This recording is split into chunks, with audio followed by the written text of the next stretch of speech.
In this tutorial, I will demonstrate how to create a realistic effect of steel object using watercolor. Along the way, I will also draw juicy cherry step by step. Hello everyone, welcome back to the channel. I am Govind, your guide for today's artistic journey. Alright, let's get started. Here, I am quickly sketch out the outlines because the drawing is not too complicated. I want to speed through this part and not spend too much time on the drawing itself. I am using a 0.5 mm mechanical pencil, which is great for creating light sketches. Once it's done, I will move on to adding color. If you are new to this channel, make sure to subscribe because there are many more tutorials coming your way to help you improve your watercolor and drawing skills. It's also important to use masking tape whenever you paint as it helps create a nice white border and gives the painting a neat framed look. When it's come to adding color to achieve that steel effect, I am using black and very little cobalt blue so that the overall tone remains more grayish. I apply little pigments with more water.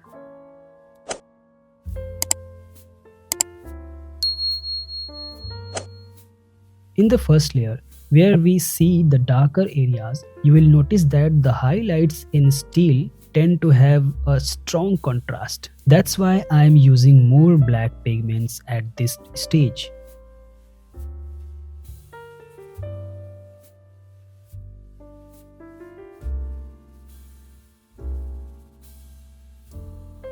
Watercolor has a tremendous potential. You can create realistic drawings, add a glowing effect, and even paint intricate strokes. There's so much freedom, allowing artists to work according to their interest and personal style.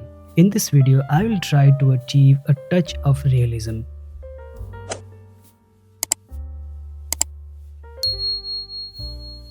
In the second layer, we build depth and volume. And in the third layer, we deepen the darker areas to enhance overall three-dimensional look of the object. This way, the painting gains more realism and a richer three-dimensional effects.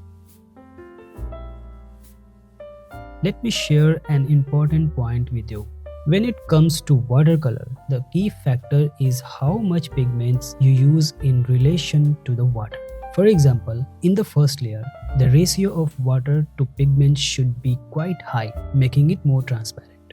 In the second layer, increase the pigment slightly, reducing the amount of water to add more depth. And in the third layer, the pigment concentration is even higher, giving you the richest, most intense color.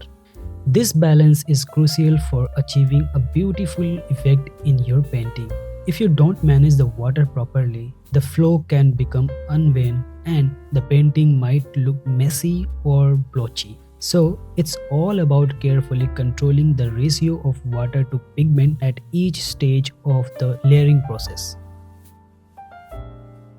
Here, I am using cold press paper from Brustro Camlin brush, which is easily available locally. At the beginning, I also used a mop brush from Brustro. If you are curious about the materials I am using, just let me know in the comment section and I can definitely make a dedicated video covering which colors, papers and brushes to use. So do comment and let me know.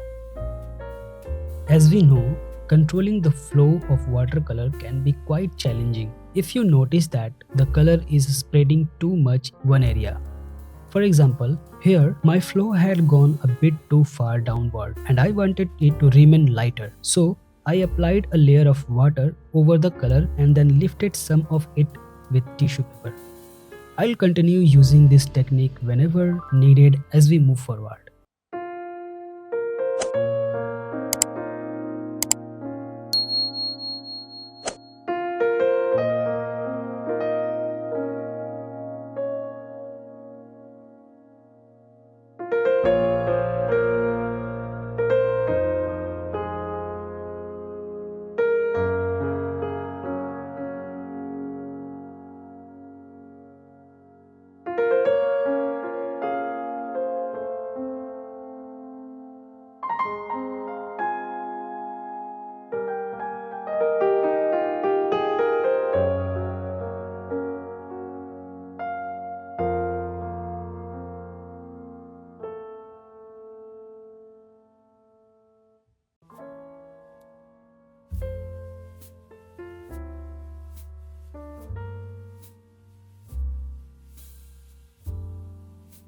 For the cherry, I am starting with the crimson lake and then I'll blend in bit of scarlet lake which has the orange red tone.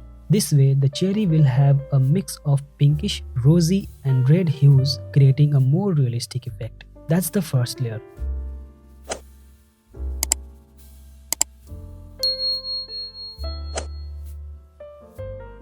In the second layer, once the color is still a bit wet, I begin applying the deeper tone, focusing on the core shadow.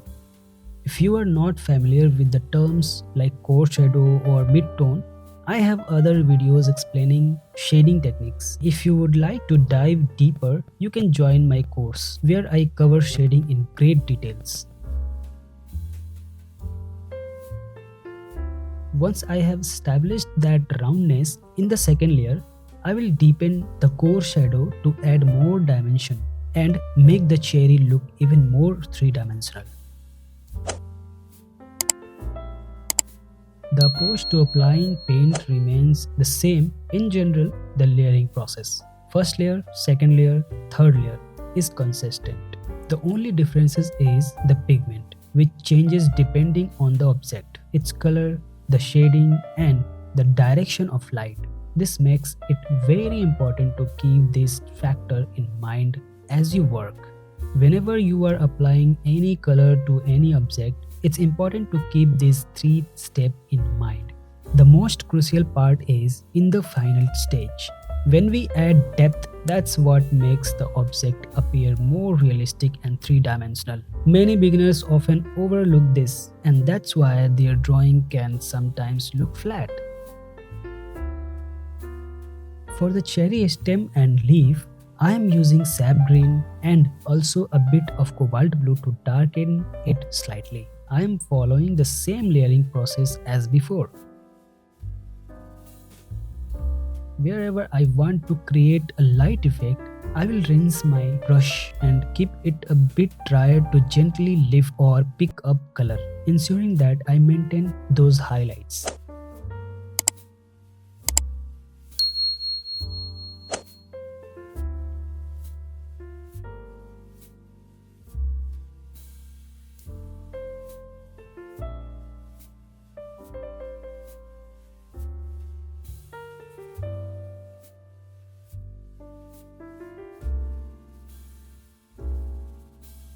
Now, to make the cherry even more realistic and appealing, I am adding some droplets to give it juicier, more beautiful look.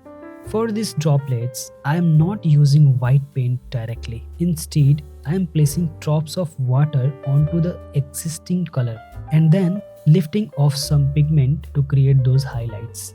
After that, I will continue with the coloring. It's important to remember that in watercolor, white and black are rarely used. It's generally better to avoid them. So it's always best to rely on the existing colors and techniques.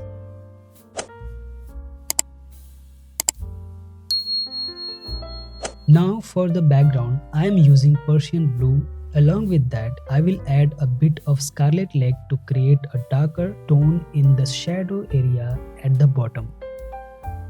To do this, I have actually tilted the painting upside down so that the color flows downward naturally. This way, the division between the baseline and the background line remains neat and clean. I have followed this technique in many of my previous videos as well, and it makes the process much easier and more convenient. Otherwise, the flow might run backward and create mess.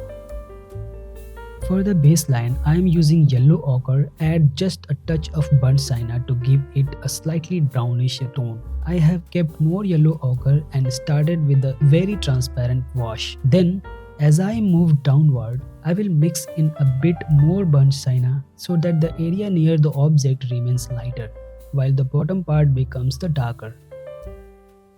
Here for the shadow, I am adding a bit of cobalt blue to the burnt sienna to give the object a cast shadow.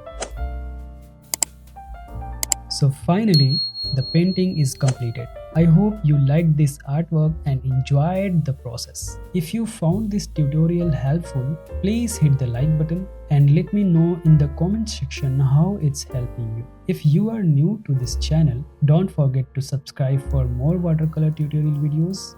and press the bell icon to stay updated with the future uploads. Thank you so much for watching and happy painting.